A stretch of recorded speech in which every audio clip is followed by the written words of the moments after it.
The winter storm had raged for days, its howling winds battering the small town of Blackridge. Snow blanketed every street and rooftop, transforming the world into an endless expanse of white. In the heart of this frozen chaos, the wind howled as James Harrington maneuvered his aging SUV up the icy mountain road. Outside, the world was a blur of white, the snow falling so heavily that the headlights barely penetrated the curtain of frost.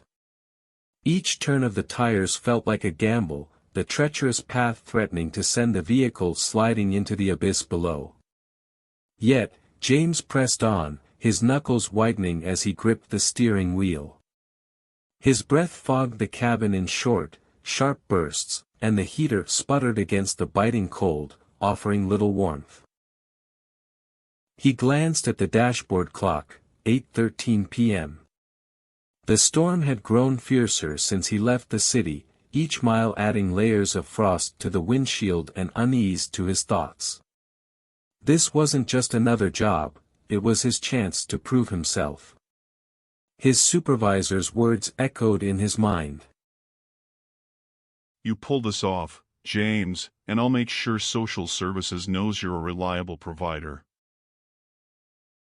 The promise of being reunited with his son, Liam, had been enough to make him agree, even though no one else was willing to brave the storm to reach Blackridge Station.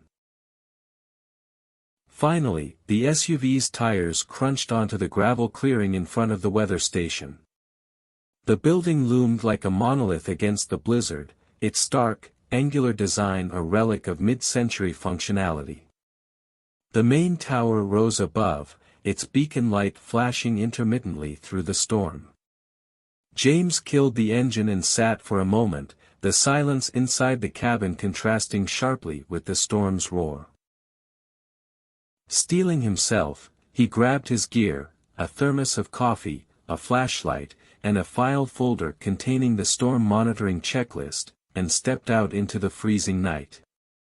The wind cut through him like a blade, and he hurried toward the station's entrance. The door creaked as it swung open, revealing a dark interior.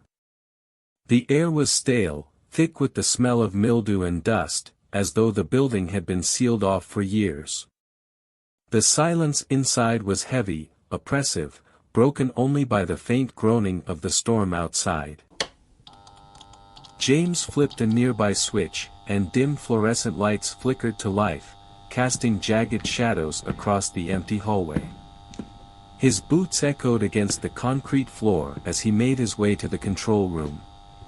It was cluttered with outdated monitors, tangles of wires, and stacks of old data sheets. Taped to one of the monitors was a yellowed piece of paper. Rules for survival. Never leave the station after 9 p.m. Don't answer the radio if it's past midnight. If you see someone outside, do not let them in. James raised an eyebrow. A prank. Fantastic. He muttered, crumpling the note and tossing it into the nearest trash bin. Whoever had worked the last shift clearly had too much time on their hands. He settled into the control room chair and booted up the main system. The monitors buzzed to life, displaying a flurry of data, temperature readings, wind speeds, storm patterns. James sipped from his thermos, the bitter coffee offering a fleeting warmth as he began logging the night's data. Outside, the wind howled and battered the walls, an unrelenting reminder of the storm's ferocity. But inside, the rhythm of his work began to calm his nerves. The isolation, though oppressive at first, started to feel almost peaceful. Until 11:47 p.m. A low hum emanated from one of the monitors, a droning sound that seemed to vibrate in James's chest. He frowned and leaned closer.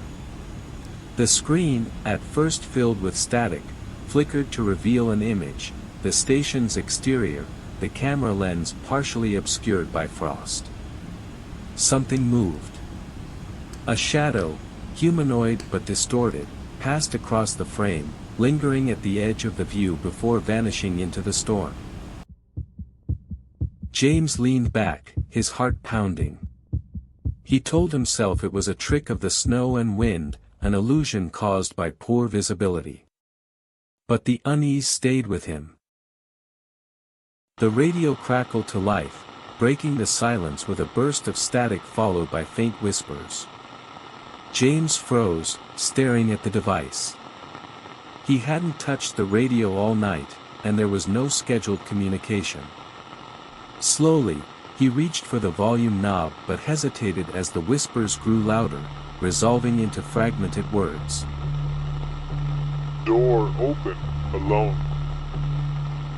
James yanked the power cord from the wall. The radio fell silent. Breathing heavily, he stood and paced the room, trying to shake off the tension.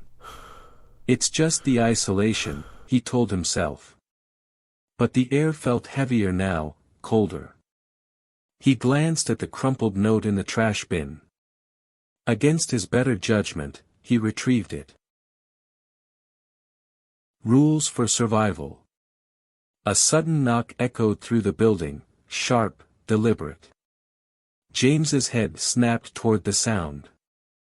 His stomach tightened as he approached the entrance. He peered through the small window in the door but saw only swirling snow.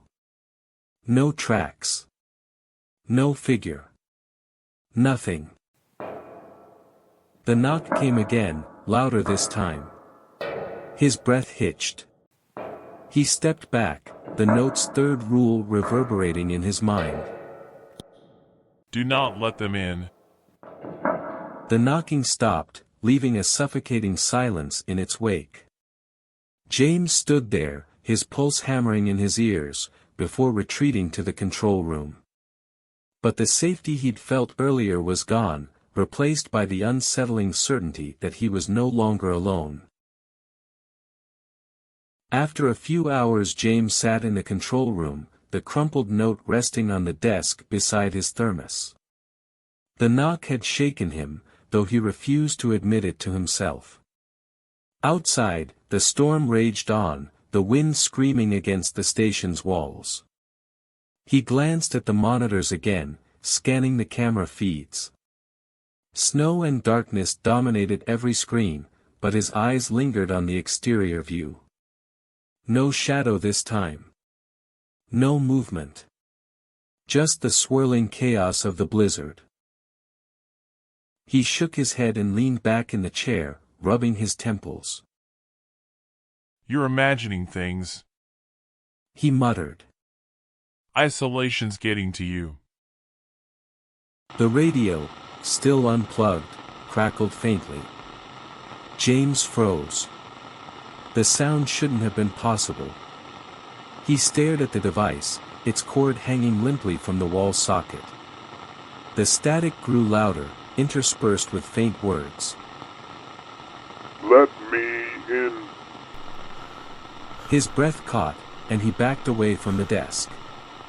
The room felt colder now, the air biting and heavy. James grabbed his flashlight and ventured into the hallway, hoping that movement might quell his growing unease. The dim, flickering lights painted the walls with unsettling shadows. His boots echoed on the concrete floor, each step amplifying the oppressive silence around him. As he approached the main entrance, he stopped abruptly.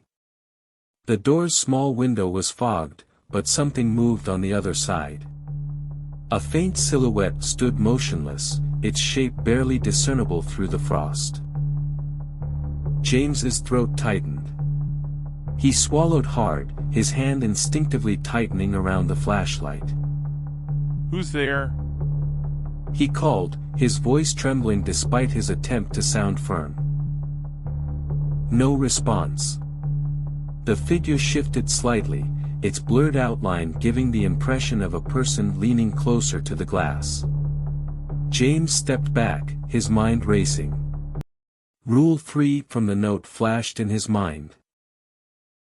If you see someone outside, do not let them in. His skepticism battled with a primal instinct to obey the warning. He shook his head, trying to rationalize the situation. It's just a trick of the storm. He said to himself. Or some prankster trying to mess with me. A sudden, sharp knock made him jump. The figure remained still, its presence an unspoken demand. James turned and hurried back to the control room, his heart pounding. He locked the door behind him, the flimsy barrier doing little to ease his growing paranoia. He sat in the chair and resumed monitoring the screens. The exterior camera now showed nothing. The shadow was gone. He exhaled shakily, but his relief was short-lived. The monitor displaying the interior hallway flickered. Static consumed the screen before resolving into an image that made his stomach churn. A man stood in the hallway. His face was obscured, but his posture was unnatural, his head tilted at an odd angle. He was motionless, staring directly into the camera. James's hands trembled as he reached for the flashlight. He'd locked the door. He was sure of it. Yet, the figure was inside. His mind screamed at him to flee, but he forced himself to stay seated, watching the monitor. The man didn't move, but the sense of malice emanating from him was almost tangible. A deep, guttural laugh echoed through the station, low and drawn out. James bolted to his feet, the flashlight beam cutting through the dim control room. The sound faded, replaced by the storm's relentless howling.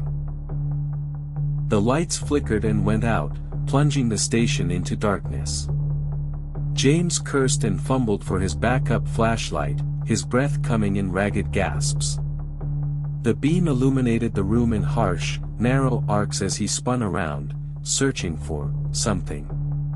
Anything.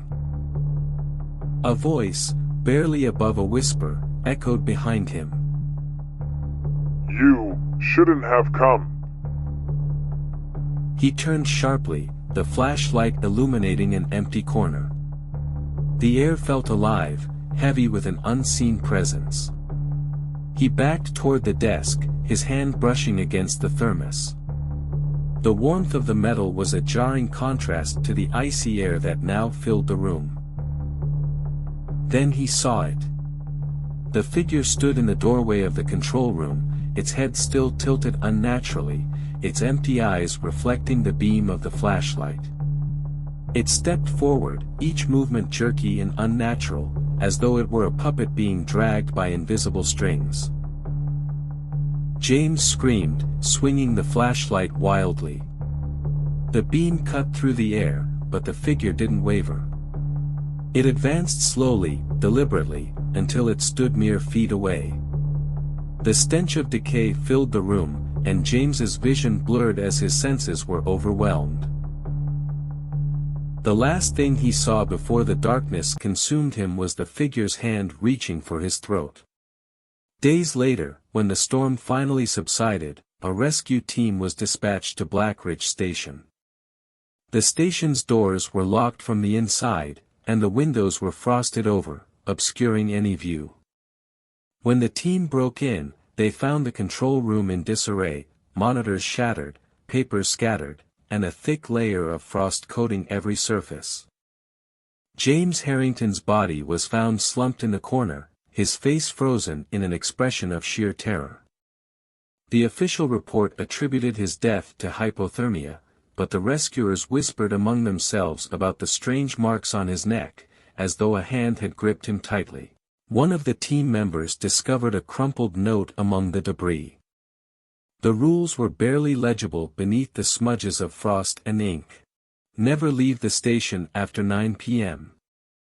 Don't answer the radio if it's past midnight. If you see someone outside, do not let them in. The rescuers left in silence, the note clutched tightly in one man's trembling hand. As they descended the mountain, the storm began to stir once more, the wind carrying faint whispers that seemed to echo from the station itself. Let me in.